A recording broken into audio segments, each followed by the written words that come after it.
Welcome to In Conversation with Brad Wendes, this new podcast where I'm going to be speaking to some of the most interesting people I've ever met, talking about their adventures, how they got there, and speaking to some people from really humble beginnings that have gone out and done some absolutely incredible things. My first guest is someone that I'm really excited to talk to, someone from an absolutely working class background in Basildon who ended up touring the world with a massive musical theatre production and even spent some time as a stripper. So without further ado, I'd like to introduce Alex Tucker. Alex, tell us about yourself. Hi. First of all, thanks, Brad. That was a gloriously wondrous introduction.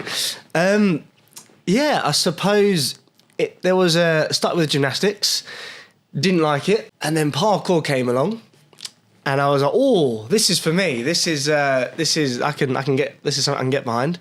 Found calisthenics, which is a sport where you do tricks on bars and you accidentally get ripped. And then one day, one audition came along that changed my life, Forbidden Nights, which was branded as a sort of a circus strip show. And their slogan was Cirque du Soleil meets Magic Mike. When I went to the audition, I didn't realise what I was going for. So the email said, in shape guys who are with a circus skill. And I was like, I can do that. I got that. So got to the audition and the choreo was like, hands on your head, circle your hips, unbutton your top. And it dawned on me during the choreography, I think I know what this is. So yeah, there was definitely a journey of parkour to joining an accidental strip show, and did that for 5 years, and I had the time of my life and loved it. So, I mean, accidental strip show, but you did it for 5 years and loved it. So it was a good thing. Wouldn't change a thing. Change a thing. But it wasn't the plan to join it. It just fell into it, and I was like, this is great. I feel like, so knowing you as I do, I feel like there's a bit of a thing missed out there.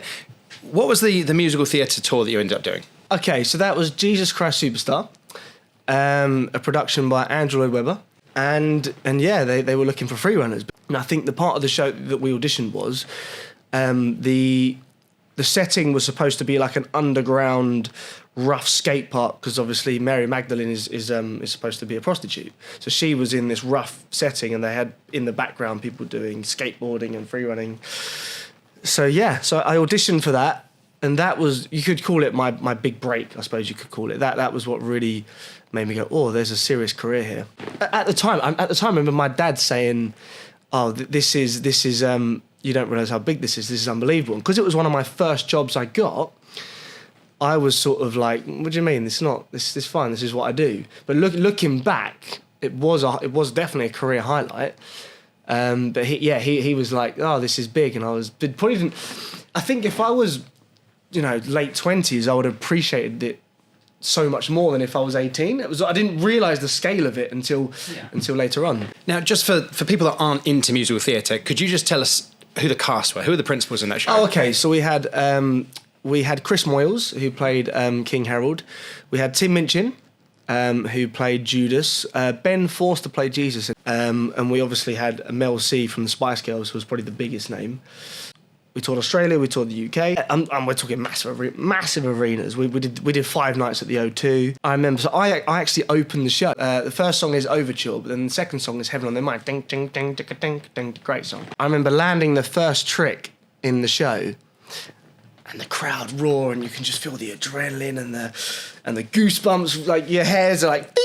So, and then I remember at the end when we took the curtain call, because a lot of the time when you do a big production, the show, the lights are, you tend to see the first sort of 10 rows.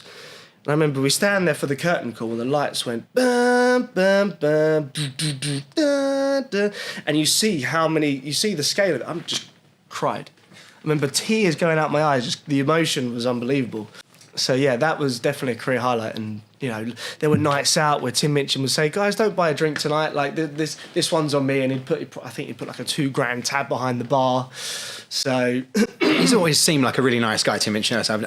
I've seen his shows and seen interviews with him, and he seems like a really nice guy, but genius. Absolutely. His brain is working at a rate that, I've met some intelligent people, but his brain seems to just work. It's like everyone else is on a Windows 95 computer, and his brain is like Apple iOS 25.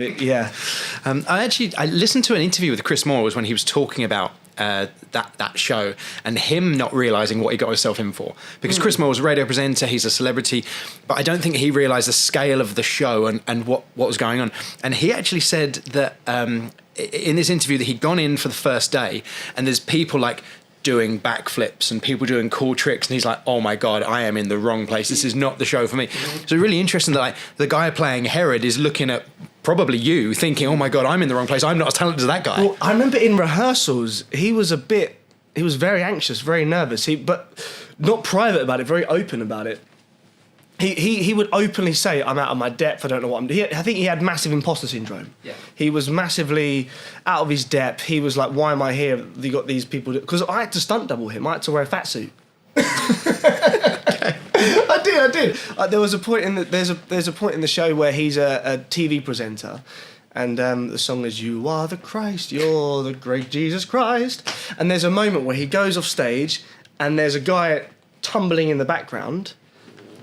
And that's me, and well, sorry if you're watching this, Chris. I'm sorry, You've actually lost a loads of weight. But at the time, a little bit excess. He's a bit bigger than you. I just a bit bigger than me. So there was So I had to wear a red velvet suit, and I had to. But no, he had massive imposter syndrome, and he was nervous, and he was vocalizing that he felt a bit out of his depth, and the ensemble comforted him. Sort of said, it's fine, you've got this. So yeah. I mean, imposter syndrome, just as a bit of an aside, I always find that quite interesting because in my life, a lot of times, I found myself in situations and thought, oh my God, what the hell am I doing here? Like, how have I ended up? And I always kind of remind myself that at those times when you feel like, oh, should I be doing this? Imposter syndrome is the opposite of arrogance. There's arrogance that's like, of course I should be here, I'm the best. And imposter syndrome is, oh my God. And I think personally that's a healthier place to be because it makes you try and come out of your shell and you're not talking down to people. And I've met a lot of very arrogant people. I've worked on shows where there's been disagreements over who takes the last bow because this person thinks they're more famous than this person, and it's toxic and it's horrible. So I'd rather be around the person that you're having to say, you've got this, you are talented, this is amazing, than around the person who's going, why are you with me, I'm better than you. I feel like if you gave me the option, if you gave me the option, right, you can either be arrogant or have imposter syndrome, I'd probably choose imposter syndrome, even though imposter syndrome is probably, it gives you a bit more anxiety, a bit more sort of doubts about yourself. It probably is a healthier state of mind. Arrogance and over ego can take you to a point where you don't want to go. But no, I think imposter syndrome can be healthy. I think it can make you work harder and strive because you feel like, oh, am I good enough to be in this situation? So I think if anything, it just pushes you harder to achieve what you want to achieve. Yes, it's going to make you work hard to prove yourself. I mean, there are times when you could end up going into a wall and over imposter syndrome, But I think that's a healthier place to be than arrogance. It's just something, just an aside that I've kind of noticed over the years. All right, so let's jump back because that's fascinating and amazing that you're from a fairly normal, regular family. Working class background. Dad was a policeman. Mum was a nurse in Leyden. So how did you then get into gymnastics and then finding free running in the early days of that? My dad was in a band. He was, and they had some success. The band was called Medina Green. They had some success. They toured. People would buy tickets to go and see them. So I got the performing from my dad. But then he hit 23. He has 2 kids. He's got a base to pay bills and provide. So then he joins the police. My mum was a very good trampolinist, very high level, and she taught me and my brother how to do backflips and front flips when we were like 6 years old. I remember there'd be a class that she would teach, and me and my brother would wait for them all to go, and then once they're all gone, we got the hall to ourselves, and we'd spend hours there, and she'd just sport us. In hindsight, I go, the performing comes from dad, the acrobatics, gymnastics, parkour, free running comes from mum. So it's almost like putting the two together. That's interesting, and access to facilities is a big thing. So you talked about your mum being a trampolinist, and she'd teach a class and you'd knock around. And I think putting time into anything is going to make you good at it. You need to be passionate, you need to care, you need to want to do it, but putting time in. There's a book called Bounce, really, really interesting book about high performance sport and what makes you a high performance sports person. And there's an interesting story in there about this town that produced a whole bunch of table tennis champions. Okay. And they're saying, well, what is it about that town? Is there an amazing coach there or something? And what it was the youth club was open 24 hours a day, and they had a table tennis table. So people that wanted to play table tennis could go and play table tennis any time of the day or night, all day, all night. Therefore, they were spending a lot of time getting better, a couple of people playing table tennis hours and hours every day, and suddenly you've got the makings of a champion. And I think what you've said there about having access to that's something that not everyone has access to, and you've been very fortunate in that, but you still use that time effectively. You wanted to do backflips, you wanted to train, you and your brother ended up doing a lot of trampoline, but you had more access than a lot of people. We'd wait till the others left. We'd probably sit and, I was not on an iPad, because this is probably 1998 or something. But yeah, no, I remember waiting for the other kids to go so that me and my brother could have the full attention of just, all right, now we're learning flips. I mean, my little girl's walking and she's 18 months old, and little Poppy. But I imagine you're going to be in a similar situation. You own a gym, you run. You're the director of a parkour, which is a great space, by the way. But you run your own space. You've got all this equipment. So Poppy's going to be in a situation where she's going to have the access to equipment that others don't. But that could go anyway. She might want to jump in the gym and become a power lifter. I mean, that would be great. Or the dance studio, or she might want to do some tumbling. I imagine before she's old enough to kind of be like, this is the thing I want to do, she's probably going to be a competent little tumbler just because she's going to copy. We had her doing backward rolls off my legs before she was a year old, because just to get her spatial awareness. I guess I did the same. I don't remember, but I probably was. Yeah. And that's the kind of thing that anyone could do with their kids, but it's probably, if you're an acrobatic kind of person, you're going to think, oh, I want my little kid to do this. Yeah, I think when it's in you, it's definitely in the blood. So Max Whitlock is he's quite good, isn't he? He's better than he's better than average. Yeah. He's the most successful British male gymnast the country's ever produced. And there's one thing I'd like to talk about is, I think when I was at a very young age, I was exposed to excellence. So Scott Hann was Max Whitlock's coach, and Max Whitlock went on to be multiple Olympic champion. And when me and my brother went to gymnastics, Scott wanted my brother. He didn't want me. But what I've realised now is that I think one reason why I've gone on to have a bit of success is because I was surrounded by excellence. Scott was unbelievably driven, successful. And if you got a move wrong, he would scream and shout, and you couldn't quite. It was terrible. I was terrified of him. But no, there was a point where my brother was better than me at gymnastics, and I was like, oh, I don't know how I feel about this. So I think when I found parkour, it was almost a chance to put that right. That I wasn't the gymnast that I wanted to be or should have been. I wasn't as good as my brother. I didn't get in Scott's group. So when I found parkour, it was like, I was a bit older. I had some fears when I remember having a mental block when I was about 9 years old. I had a mental block of doing a backflip. It just even though I could do it, my mind just couldn't do it anymore. Parkour came along, and I was like, do you know what? It's time to put some wrongs right in a way. Mm-hmm. So it's interesting. Like, 'cause I coached at Basildon, probably little when you were a bit older, and you're right. Being around excellence and working under Scott and working with Dave were fantastic coaches. But I think my experience of gymnastics as a sport was that it does have that toxicity to it. And I remember being, as a young gymnast, when we were going through a selection for some events and things, and we all had to go and do a move. And the coach was stood at the end of the mat, and he's like, you go over there, you go over there, you go over there. And once everyone had their go, he turned around, and we were like 11, 12 years old. He's like, this group was the best. This group was not the best. You need to work harder. You're like, wow. And I was in the not the best group. And I was like, right, I've got to work really hard. But there were other people that I don't want to do this anymore. I'm going. I'm never coming back. Yeah. And you're right, being exposed to that excellence and being exposed to that kind of level of you've got to do this, and that passion and enthusiasm that comes from the coaches. that's not always translated very well to young people.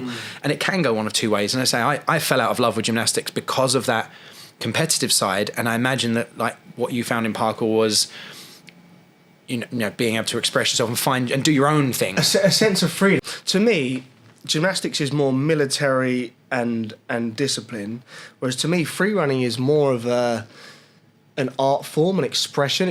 I found when I found free running, it was more about, it was self-expression, it was freedom. It was like, if you want to create your own move or you want to land this way, you can, and it's actually rewarded. Even though the movements look similar, the philosophies are so different. Yeah. So gymnastics being a competitive sport, you're only going to learn moves that are high scoring, whether you want to learn those moves or not, whether you think it looks good or not. Creativity is not rewarded. It absolutely isn't. And when the rules change or the judges decide that this is a high scoring move, and there have been times in gymnastics in the past where like either BG or FIG have decided that a move is potentially dangerous, therefore they've like downgraded that move, even though it's technically harder, they've made moves score less to dissuade people from doing them. And they're dictating what moves. And I mean, gymnastics at high level is phenomenal to watch. Oh, it's amazing unbelievable to watch.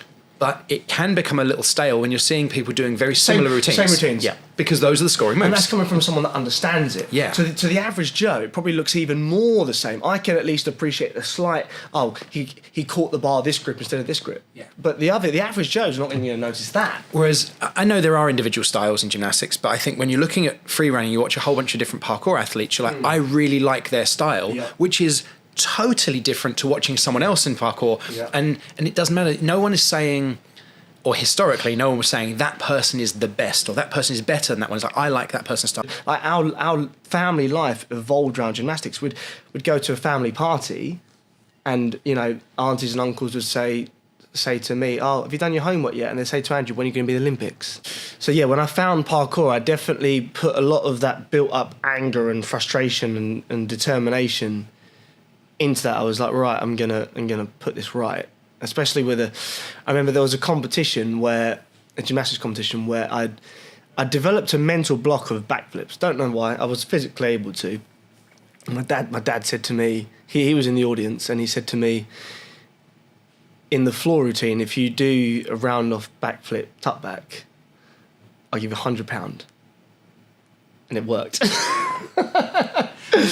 But I just developed this crazy mental block of it. And I know we're jumping ahead a bit, but now I'm a coach. When I see a kid being scared of a backflip, that experience makes me a better coach now. Yeah. Because when I'm spotting, I'm going right 1, 2, 3, and they can't do it. Now I get it. You understand it. Yeah, and I'm like, I know what you're going through. So I know I'm jumping a couple of steps there, but that is definitely. No, but that's an interesting point again, because I think sports coaching can be a young man's game.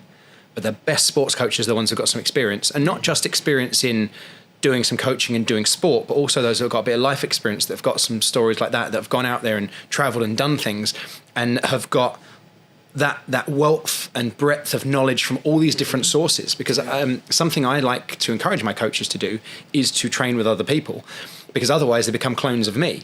Now I'm like, well, I think I'm probably an all right coach, but you're a great coach. But I don't know everything, so. I was no one does. No, and I had a real hard time from my gymnastic coach when I was younger, like a teenager, early 20s, because I went and trained with other coaches because I wanted to be a better acrobat, I wanted to be a better performer, I wanted to be a better coach. So I went and trained with other clubs because I thought that was the best way of it. But they feel that like that possession of you, like you belong to them, so therefore you should only train at that club. And it was a real like point of contention between me and my first coach. I was like, no, this is my home club. This is where I feel I belong, but I will be better for this club if I go out and train with other people. Yeah.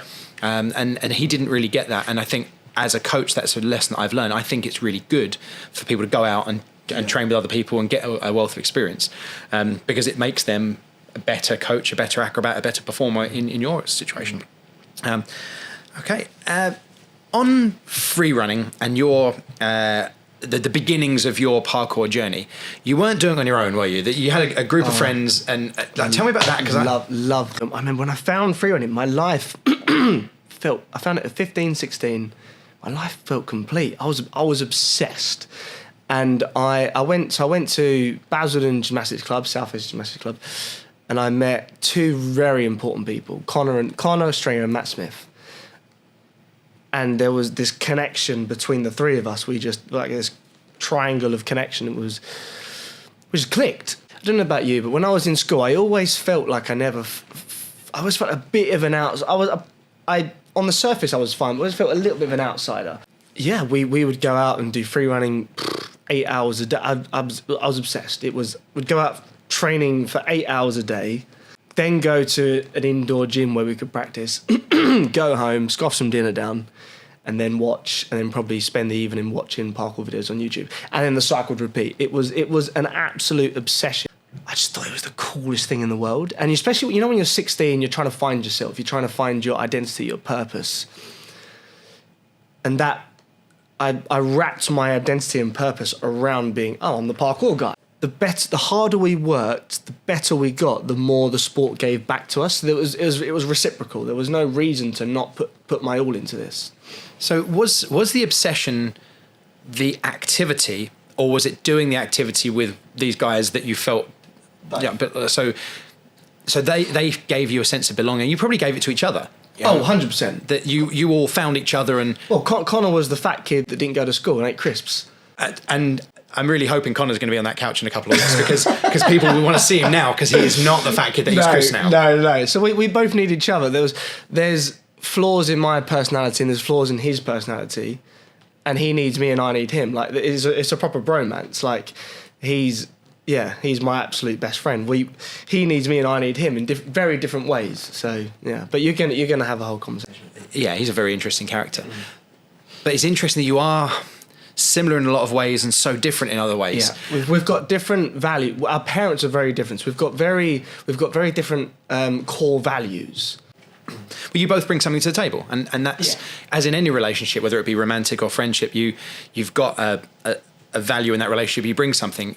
We're strong enough people to improve the other person, but not to be so weak that you just want to be like them. Yeah, if that makes sense. Yeah, no, absolutely, and I think it's important that you mix with people that have got differing opinions. Otherwise, that's how you grow. Yeah, otherwise it's very, very boring and very stale. And again, as a massive aside, like you're looking at like social media and things now, where if you like a particular subject, you're going to get pummeled with that subject and people who agree with you, which reinforces your opinion, and people can like really disagree with each other because my social media feed is going to look very different to yours, and you're being told you're right and I'm being told I'm right, and I think it's really important to mix with people that if we're going to really challenge each other. Well, really now if you have a certain political mindset, you're then going to only see on your algorithm, you're only going to see those kind of views. So then you don't ever have the chance to have a different view. Yeah, and it reinforces it. And so I know it is a massive aside from you and Connor bring different things to the table. But as people, you're quite different.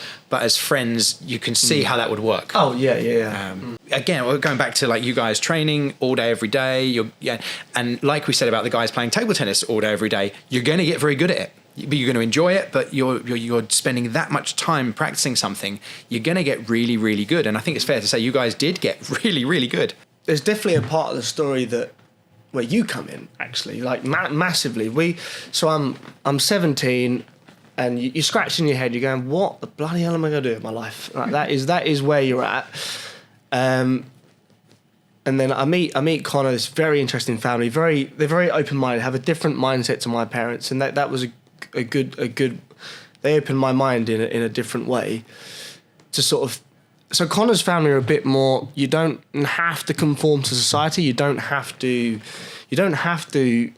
get a job, go to college, go to university, get a career, you don't get a pension.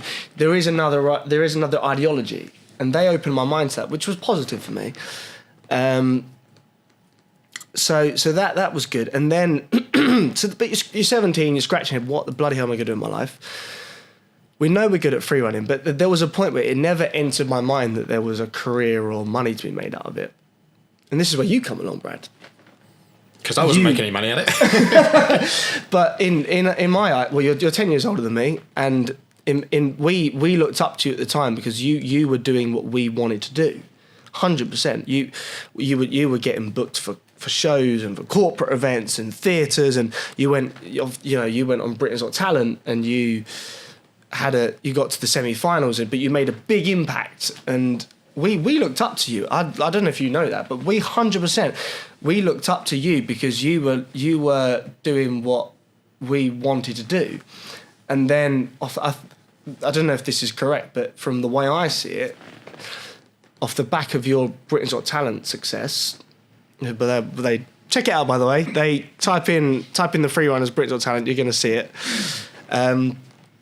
Off the back of your success, the way I saw it is you had so many corporate companies approaching you and saying, we want to do this, we want to work with you, And I remember you used to send me and Connor out on jobs. You say, oh, there's a company there's a company in West London, they want to do a Lucozade promotion event, and you would send me and Connor out there. And that's when we were like, hang on a minute, there's a career to be made out of this. It was new back then. It was like we were feeling our way through. But you definitely kickstarted my career, because I was probably going to go down the route of going to go to university and be a physiotherapist or something. Oh, I feel bad now. Yeah. But I actually remember the first time I ever met you. And I'd seen some of your stuff online, and we came to Basildon Gym, the old Basildon Gym. And I was with, like, I think Gav and Luke and maybe Brad Moss. And I remember... Luke Markey, those kind of people. Like my little tribe. And meeting these guys who we were like, these guys are really talented, and you were excited to meet us. Oh, like you guys were excited to meet who us. you were. I knew all about you. Yeah. And I remember thinking, these guys are really talented, and they're really excited to meet us. Wow, okay, like we've got a responsibility to people. I remember when you walked in, I said to someone, "That's Brad Wendes coming in." Genuinely, like I knew all about you. I was like, I told someone, "It's Brad Wendes coming in." It's this really? Teenage Alexander. Yeah. But jumping back even further, so my motivation for doing what we did was we were training at a different gym, just a different gymnastics team, which was the Europa Gymnastics Centre down in Erith. And they had a waiting room that was downstairs, and then you went upstairs to the gym. Where was this, sorry? Yeah, Europa in Erith, in Kent. Erith, yeah. Lovely, lovely gym, really lovely family running the place. Again, we coached down there for a little while. And I was sitting in the waiting room waiting to go up with Gav and Luke. And on the other side was a guy, John Fu and... Dean Alexandra, I think. And these guys, they were old school trickers. I think they had a team called Super Tricks, and we watched their videos on, I don't think it was even YouTube then, I think we downloaded their videos off the internet. And they trained there. And they were sitting there with not an ounce of arrogance, just a couple of mates chatting. And I remember them saying like, oh, do you remember that time in Dubai when blah, blah, blah, blah, blah? And I'm like, oh, remember we were in Portugal? And and I turned around to my friends and I was like, that's what I want. I want, in a few years' time, us to have all of these wacky stories. And that was my motivation, that I wanted stories. And, we've got a lot of stories now. Yeah. And I mean, hence this, we've got enough stories to fill podcasts. And that was my motivation. It was never about, like, fame or money or any of these things. I want stories. I want to be able to sit there and chat with my friends about these fun things we've done. I'd rather that than a career in a suit with a pension, yeah. Although that'd be nice, wouldn't it? That'd be nice. Yeah, a balance is good. Yeah. And it was lovely actually. A few years on, for me to see the same thing in you guys. You'd say to me something like, "Oh, do you want to go and perform at this event in London for like £200 a show?" And I was like, absolutely. I'm 17. I'm like, I'm going to go and earn 200 quid. For, doing some flips in a show. Absolutely. You kick-started our career. Here's a good way to put it. You planted the seed. You planted the seed of, there's a career in this. But then also we realised that we couldn't rely on you forever. We couldn't rely on you to just be the only provider of our work. Yeah, and it's peaks and troughs, isn't it? Of course. With a load of jobs, they're nothing. So we decided, what about if the three of us, me, Matt and Connor, what about if we put our brains together, create a team, and then basically try and do what you're doing. So, and our team was called Dream Through Movement, and there was the three of us, and we were driven. And we had Matt, who was the filmmaker. He was he could make the business cards, the website, the t-shirts, the clothing. You had Connor, who was the negotiator, and I feel like I probably had the people skills. I feel like I could go to a job and I'd like to think be likeable and they'd remember me. So we would promote ourselves online, and this is 15 years ago. So it wasn't like social media today. It wasn't TikTok, Instagram. It was YouTube. There was even Facebook existed, but you didn't use it in the way you use it now. So we would make videos on YouTube, send it out to people, get auditions, created a team, promoted ourselves online, and managed to get on some big productions. I mean, I did Jesus Christ Superstar, which was, we did Lazy Town. We stunt doubled Sporticus in Lazy Town, and they'd fly us out to Iceland, and we'd film for 5 days. You're given spa treatments, and you're basically very well looked after. I ended up doing a TV show in Italy called Amici, which is kind of the equivalent of X Factor over here, like very big. Ended up in countries Dubai, Maldives, Australia. This isn't going to be a bragging thing. No, but it's interesting. Like, from humble beginnings, you've gone and done all these amazing things. So there was a point then, I think, to move the conversation on, I found calisthenics. Calisthenics was like, it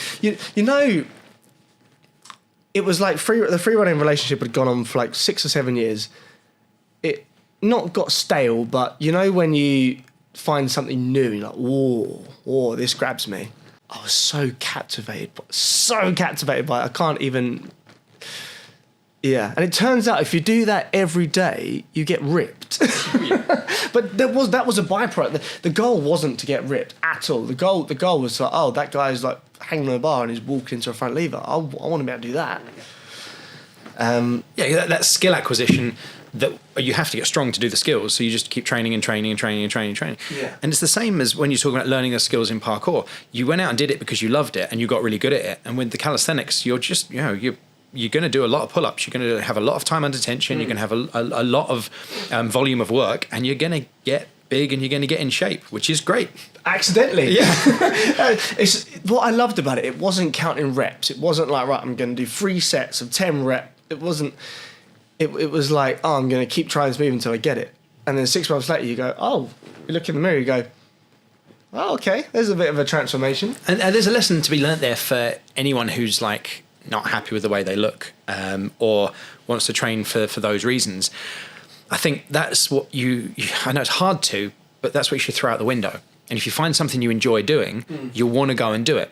Like, if you join a gym and you want to go, or you don't want to go and run on a treadmill for an hour every day, you're going to hate it and you're not going to want to do it. And you're like, oh, maybe I'll just sit and watch telly instead, or it's raining, I'm not going to. Whereas if there's something you love, then all of that you wake up, and, first thing you think about. And all of that, like the getting in shape and the being healthier, is going to be a byproduct, and that shouldn't be the focus. I don't think. I agree. I agree.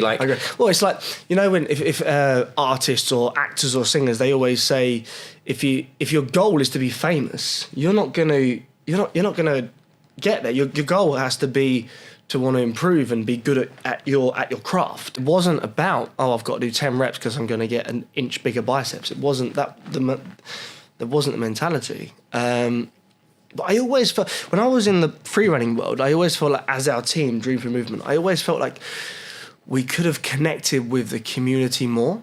We was more interested in making money. We was more interested in being known in the corporate world, so that we didn't really care. We didn't really care if we went to a parkour event and no one knew us, even though people did know us. It bothered me that we didn't connect with the parkour community more. So when I joined calisthenics, I didn't want to make, not a mistake, but I just wanted to do things a bit differently. So, you get online, you go, and you sort of find out. So I've quickly realised Bar Sparta were the biggest calisthenics team in the UK. At the time, you could say they were the equivalent of Storm in that respect. So I made a conscious effort to train with them. I think I was 23 at this point, a bit more mature, and I was like, I don't care if I'm coming across like, oh, I want to train with the best guys, because that's something that's admirable. Yeah. So I decided to train with the team Bar Sparta, because I was like, you got Small Spartan, you got Sensei. They were like the 2 leading names in the. I was like, and I saw that they trained at a park in Kensington. I was like, I'm just going to go there. I'm not going to try and play it cool. I'm just going to say, look, I think you're awesome. Can I train with you? And I did. And then I got in their team, and 2 years later competed for Great Britain in the Calisthenics World Cup, and we came 3rd. Calisthenics led on to stripping.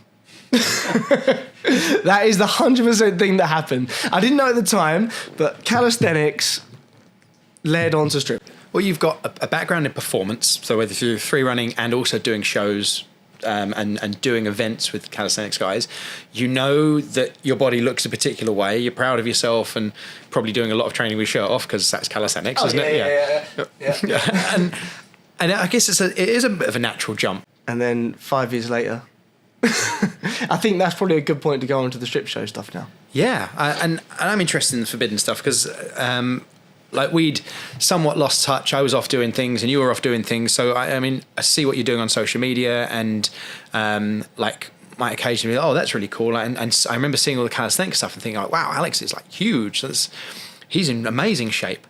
And then seeing you getting into that world and okay. Like, people were shocked. I lost so many free followers. Yeah? On Instagram, I mean, I had a lot of free running calisthenics followers. When I started posting videos from the strip show, it went vroom. Like, I think I went from 15k to I think I went from 15k to 5k in a couple of days. Did you not like massively ramp up the female followers then? but then eventually, every time you do a show, people find out who you are, and then it went up again, but different kind of followers. Yeah.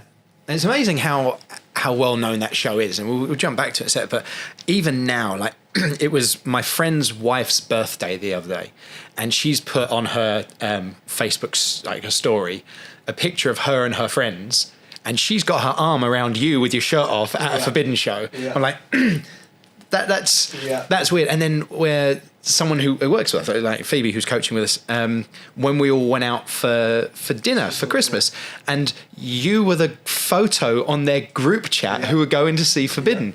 Like that's amazing. The amount of people that you must have interacted with and over the years and made a difference to. I love that show. I never set out to be a stripper ever. You know, I don't think anyone no 10-year-old boy goes, oh, when I grow up, I want to be a stripper. Like, it's just not. It's tasteful, isn't it? It's not was really so much fun, Brad. Yeah. It was brilliant. I go to the beginning of that journey. I turned up to the audition thinking, oh, in shape guys, circus skills, great.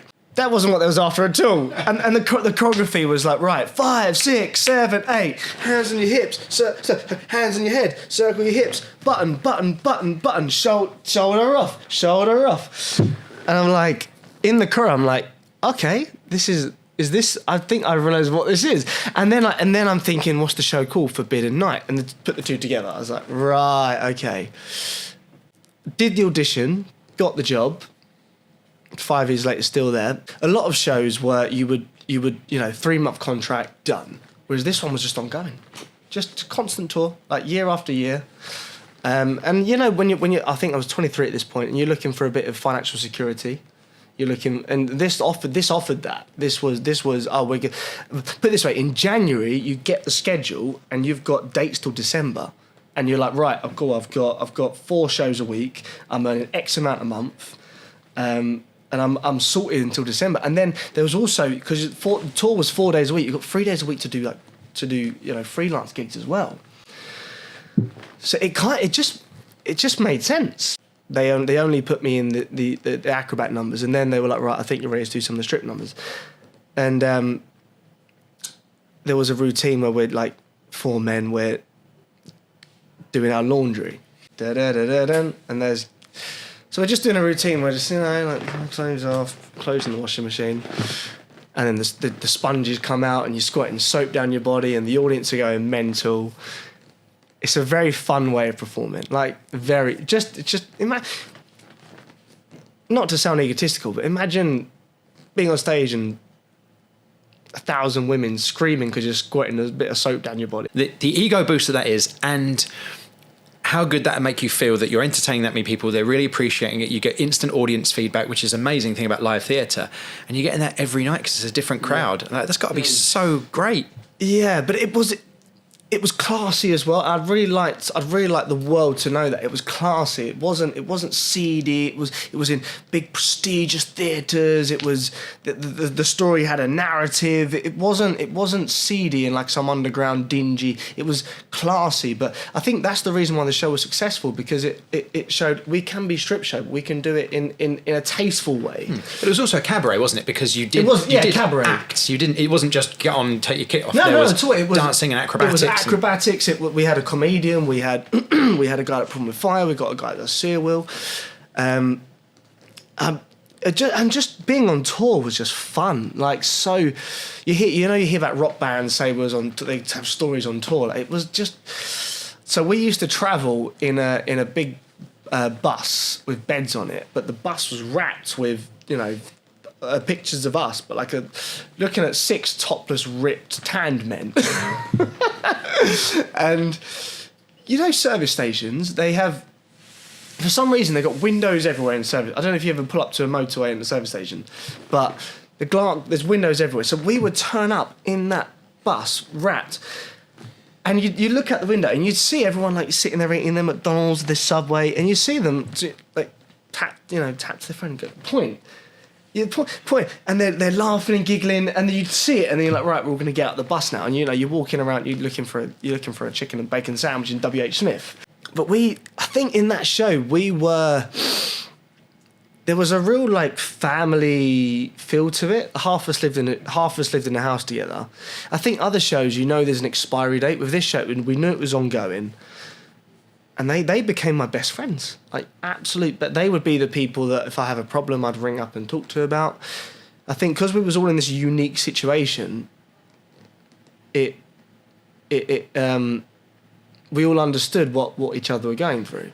Yeah. So yeah. But that seems to be a bit of a running theme, because you had that like sense of belonging, where in gymnastics you had a bit of a competition with your brother, so you found the free running, you had your friends there, and that was your tribe. Mm-hmm. And then as you found calisthenics, it wasn't just the activity, you found a group of people, you found a community, and you wanted to be part of that community. And now as your journey's gone on and you found something else, and you're doing the Forbidden Night show, and it's not just the activity. Yeah, you're doing this brilliant thing every night, but it was a sense of belonging. Yeah, I think that's why I joined Kinetics, because I was at a point where that was finished. I needed a sense of like community and belonging. I think that's why I joined Kinetics, to be honest. Yeah, so that sense of community is been really important throughout your life.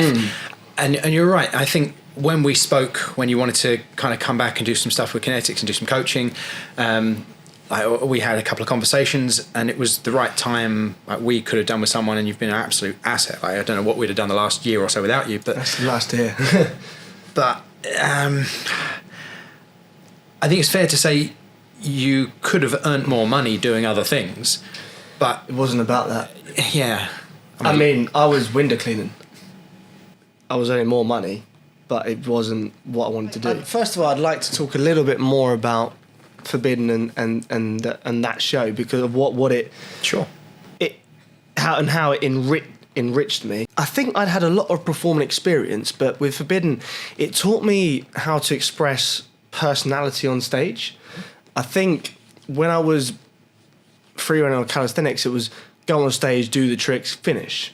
Whereas Forbidden was about, they've booked tickets to come and see you. So there was an element of presenting personality on the stage. I always looked quite young. I played the toy boy character. Doing that strip show room taught me how to express personality on stage. Half of us all lived in the same house together. Do you know what? Not even to make this too serious, but we just had fun. Like, not even the fun that everyone's thinking, like, everyone's probably thinking, you probably went back to the dressing room about like 20 girls in the backstage, like just hanging out in the dressing room and laughing before the show, and just hanging out with your best mates, and you go, all right, should we go on now and impress a load of women? Like, it was just great fun. Because we, as Forbidden Nights, we were a brand. Occasionally big companies would approach the company and say, we want some of your guys. So we ended up performing in the Big Brother house. Yep. I remember seeing that, yeah. We did Big Brother, and they approached us. They was like, right, we need a team of your guys. And it was Celebrity Big Brother. They're sitting there having their breakfast, and suddenly Pony comes on, and we walk in, and we had to lap dance on them and do some tricks. and surprising. So opportunities like that come up, where you suddenly find yourself in the Big Brother house. The weird kind of things that like one audition can lead on to. So yeah, and again, some of the crazy stuff we've done are these. One of the ones that I remember the most was we did a party for Damien Hirst and his company. Damien Hirst is the artist who cut a sheep in half, and like some wacky things going on. And it was a heroes and villains party. So it was this fancy dress party with just the crazy number of celebrities and rich and famous people in this room. And we did this superhero show, and then we got to stay at the party, and you get treated like royalty for the evening. It's amazing. It's a job in Portugal, again, that I really remember well, where after the show, they've put us up in this amazing resort, and we're sitting there in a hot tub with waitress service, with beers, hot chocolates, and desserts, and like this is how some people live. Like, there's an element of you that goes, I can get used to this. Yeah, I quite like this. Yeah, and then you go back to normality. Then you get on a plane and you're back at home and you're like, what just happened? Right, what just happened? Yeah, you sort of blink and you go, oh, okay, yeah. But those are the stories. But you need the stories. You need the stories. Yeah. Forbidden was just a massive chapter in my life, but what was great about it, when we first started, it was a small show, but it progressed and evolved, and it became a quite well known brand, as I say, to the point where Big Brother are booking us, and then the big bad thing happened. Yeah. The big bad thing happened. It did. It really did. Like life was. It was almost like, I'm not religious, but it was almost like life was going so well that someone up there went, you've had enough now. Like now it's time to like rain on your parade a little bit. That's what, and it gradually went very downhill from there. Yeah, and I think a lot of people got similar stories. So 2019 for me was an awful year. A lot of really bad things happened in 2019, and I was in a hole. Get to the end of 2019, I'm digging myself out of the hole, and then you get the beginning of 2020, you're like, right, I'm confident this is going to be my year, and 2020... And then life strikes. Yeah, it was not anyone's year. Yeah. Life's great, and then my body just says no, really. And you being somewhat injured kind of happened around the same time as COVID and lockdowns and things, or not really. I was injured for about a year before that. Oh wow, okay. In hindsight, I should have stopped right there and got a different job, fixed the situation, then go back to performing. But I didn't. I'm probably overworking myself. We're doing 5 shows a week. Because it's a show about being in shape, there's a natural competition. You kind of want to be a bit more ripped than your mates. So you're doing 5 shows a week, but on your days off, all you want to do is like train so that you look good for the shows. This is the emotional part. This is the part. This is a little bit hard to talk about, but I can do it. My body just gave up on me. So it started off with elbow pain, and I was like, all right, it's a bit of elbow pain. Every calisthenics pole athlete has elbow pain. It's no big deal. I went to see a specialist, and she said that I've got cubital tunnel syndrome. When you do bodyweight training with an elbow that bends like that. And after about a year of training with an elbow that doesn't bend properly and the shoulder popping up each time, it gave me like a very wonky posture. Like I was like stuck. Like, it was embarrassing. Like I'd go on stage and be like stuck in this position. So I did a lot of work on the physio, and then the scary moment was when my hand lost grip. So I remember I'd stand there and I'd be holding something, like chatting away, and then my hand would drop something. But I didn't tell my hand to let go. It just hand let go. So like, that's when I realised I was like, right, this is it. And then lockdown kicked in. So to be honest, when lockdown kicked in, I was quite relieved. I can just focus on getting better. So then I saw another physio, and they were like, oh, you've actually got sciatica now, because where you've been doing loads of workouts with a wonky posture and a hand that doesn't work properly, because that nerve issue that has now caused sciatica. So I've made massive improvements, but am I at the point where I can perform? Absolutely not. I'm just not. My body doesn't work how it should. So yeah. And then coming out of lockdown, I guess that was a tough period for everyone because of, the finances and the furloughs and the self-employed benefits and all of that kind of stuff just wasn't really enough. You know, we all experienced that. But coming out the back end of it, you got involved in some window cleaning, didn't you? But at this point, it was COVID, it was lockdown. The theatre was like nowhere to be seen. Nowhere to be seen. No one was booking theatre shows. I was living in Ealing at the time in West London. I had a mate that he had a window cleaning business. So yeah, he was like, if you need some money, just come to work with me and we'll do that. So I did that for about a year. Just miserable. Just depressed, and I was like, I remember being in a bar and chatting to a girl, and she was like, "Oh, well, what do you do?" And I was like, I should have said, "Oh, I'm window cleaner." I was like, I didn't want to say it. You didn't ever feel tempted, like while on the window cleaning, to get the sponge and drip it down yourself? Funny, it's really funny you say that. In the show, we used to do a window cleaning routine. We genuinely did. So there'd be these big screens with glass, and there'd be soap on the window, and you would, with the sponge, rub a bit of soap away so it reveals a body part. Right. You know, so you go here, you go that, reveal an ab. But funny, so when I'm up on that, I'm doing it and I'm washing the windows, that show used to enter my head. I was like, yeah. Listening to Pony on your headphones. Yeah. Or there was a job where we used to have to clean the windows for a gym. And you see everyone working out. I'm like, oh, this is just torture. I'm like, now I've got... So, yeah. I remember exactly where I was when you got in touch about coming to do some stuff with us. I think I was coming back from Bath. We were at Reading Services. I've been working on Into the Woods with Terry Gilliam, about a big theatre show. And it was hard to manage having a newborn baby, and Tash had a C-section, so she couldn't really do anything much. And I didn't want to go away and work away, but I also needed to work because you need the money. And I'm like, how are we going to manage the academy and then grow things? And I was like, oh, Alex Tucker. Okay. And I remember it was a surprise. Yeah, it was. I hadn't heard from you in years, and I remember sitting there in the service station with Tash. We're in like little Starbucks having a coffee, and like, you know what? From what I know of Alex, like historically, and now what I know of what he's been doing for the last years, he's got loads of relevant experience. He must know how to like look after himself and function independently, because that's what he's been doing. It's another like older person. We've got a really young workforce, particularly the coaching side. I think this is going to be a really, really good thing. And I was umming and ahhing. It's like, oh, but if we make a commitment to Alex, we've got to make that commitment. You know, we've got to pay him what he's asking for, and we need to make sure that if he's going to relocate from London over to Essex, then it's got to be worthwhile. It can't be like, oh, we'll give it a go. Like, if we make him a commitment, then we've got to make a commitment.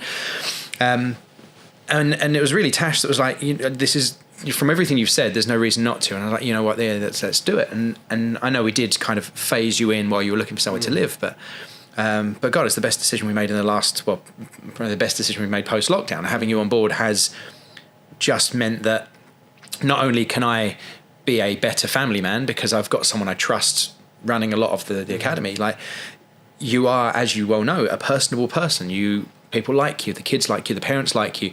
You've got that charisma about you, and you've got all of that experience to impart on a new generation. And I think, like, yeah, it works. And I'm glad that you said that you kind of, window cleaning wasn't doing it for you, and you want to be part of something. And I hope that we have got that little family and that community, and you feel part of something. And it's something that I actually want to drive and develop in our organisation, because I think we lost that as an organisation for a little bit, and we're getting it back. And I think that's probably, in no small part, thanks to you coming back on board, because I was very detached, particularly me being injured and me having family and all these other things going on. There wasn't glue holding the place together. I'd like to be the glue, and that's the role you've taken on, and like, yeah, it's been brilliant. What's next? I think everything's kind of gone up in the air, and now things are starting to settle, and you can maybe see like the wood for the trees, or the mists are clearing, or however you want to put it. But where do you see yourself going next? What is it you want to do? Not just professionally, but personally, and like, you've relocated back to Essex after having lived in London. Like, where are you at next? What does Alex want to do? Having that injury, it taught me a lot. When you face adversity and you come through it, genuinely gives you inner strength that you didn't know you had. Like, I've really felt that. I think after the injury, when everything goes great, you don't learn much. When things really, hit rock bottom, I had to do some real soul searching. It took me about 2 years of soul searching just to be the present, happy person I am today. It's definitely made me a stronger person. I'm a better human being now than what I was before. I'd like to think I'm more empathetic towards others. I think when you know what it's like to be at rock bottom, when you see someone else that's a bit down or not, they're not acting quite like themselves, my natural instinct is to almost try to uplift them and make them feel better, because I'm like, I know what it's like to be at rock bottom. I don't want someone else to feel like that. And I think that is where coaching comes in, because now when you're a performer, you have to be quite selfish. You have to think, right, what can I do that helps me get booked? What can I help that what can I do that makes me better? It's quite a selfish world to be in. And I think this is where coaching comes in. Coaching to me is about helping others. And I genuinely, when I'm coaching, I get real sense of pleasure and happiness from teaching someone a new skill or a new trick, and afterwards you see their face, they're buzzing, they're so happy. Like, there's a couple of people at the academy that I love working with. Now that I'm been through that darkness, it makes me a better coach. I get genuine happiness from seeing the happiness that they get when I've taught them a new trick. And I think a big difference between what we do at the academy and what a lot of traditional sports do, and when people think of sports coaching, we're not teaching someone to win a competition to represent the club. We're teaching that person skills for themselves. It's about them, and you're helping their self-esteem and helping their confidence and helping them feel better about themselves by learning those skills, and you're helping them be happy and fulfilled rather than having anything to do with like, this is for the club, this is for the team, this is for like, you're going to win us medals. No, this is you doing this for you, and I'm helping you be a better person. Exactly. And I think that there's something quite magical in that, and that desire to help people really fits in well with our ethos. Yeah. If someone walks into the academy and they can't even climb on a wall without using their knee, but by the end of the session, they're able to climb up and use their foot instead of their knee, and I'm happy with that. I'm like, you gained so much from that. There's as I say, there's a sense of empathy now that I'm quite enjoying. Over the years, I've never run a business, but I've worked with lots of successful people that have run businesses, and I've picked up some of their personal skills or attributes in over the years. And I always feel like I don't think I'm someone that's cut out to run my own business, but I do think I can be an asset to someone who is running a business. And what I'm really enjoying right now, I don't want to just be a coach at your place. I believe that I have certain skills that I think I can help you run the place. 18, if you'd said to me at 31, you would have performed the world, done some amazing shows, but at 31, you're going to go back to parkour and help run a parkour gym, I would have been like, yeah, sign me up. That's a sweet deal. Honestly, I would have. Because if at 18, if you said to me you're going to help run a parkour gym, I would have been like, absolutely. When you're 18, they didn't really exist, did they? That was no, they didn't exist. But if you'd have said that to me, that would have blown my mind. So I don't see what I'm doing today as any less than what I used to do at all. And what I'd like to do now is I'd like to coach and improve and help people, but I also want to collaborate with you, and I want to be an asset to you, and I want to help. I think you need help running the business, and I think I can be a very useful person for that. Yeah, and I think using a combination of your skills and my skills and our history, I think both of us have said we want to dip back into the corporate market and manage and take the young performers and show them some of those crazy stories that we've experienced and give them those stories and those experiences that we've had. And I think that'd be a really interesting journey over the next couple of years to take the current kind of 16 to 20-year-olds and expose them to that, but we can kind of look after them and guide them through it in a way that we didn't have anyone helping us. Yeah. And that's going to be a really fun wild ride. I mean, when we were training, we either had to train outside or we had to go to gymnastics gyms. Now we're at a point where, well, you've got your own parkour gym. Awesome. Well, that's the future. You know, we've got a lot of things that we want to do, and I think both of us want to be helping that next generation. It's amazing that, you know, things that have influenced me, and then I've had the benefit of kind of having an input into you guys who are the generation below us, and now we can work together to then help the next generation. It's very cyclical. I really like where we're at with it. So finally, where can people find out more information about Alex Tucker? Like if people want to be either booking one-to-ones with you or looking at pictures of you with your shirt off or whatever it is they want to do, like tell me. So right now, I'm not. I mean, I've got an Instagram. I'm not currently posting on it really.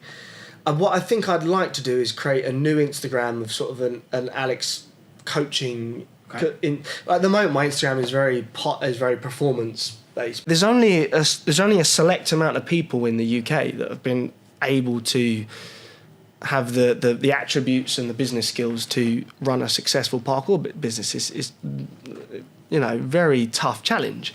Really tough.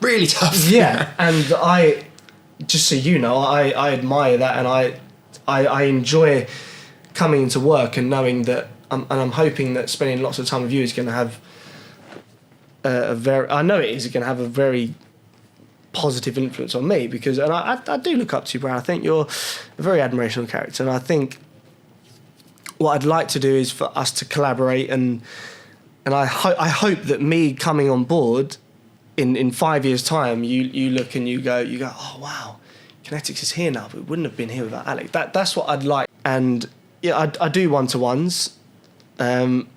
So yeah, if you want to have a one-to-one with me, you can. I can teach you loads of cool tricks. But yeah, the goal is not to just be a coach. The goal is to be. I'd like to be a real fundamental part of the business as well. And you've got a lot to give, so cool. I think we'll wrap it up there. That's a whole lot of talking. So thank you so much for coming on. And this will be the first of our podcasts. I've got some other guests lined up, and hopefully this is going to be a weekly thing ongoing, because I think we've got a lot of really interesting people in our lives that we can talk to. And I've no doubt that we'll probably have you back on at some point, because there's lots of stories to tell. So cool. Thank you very much, Alex. Thanks, awesome. Brad. Cheers. It's lovely.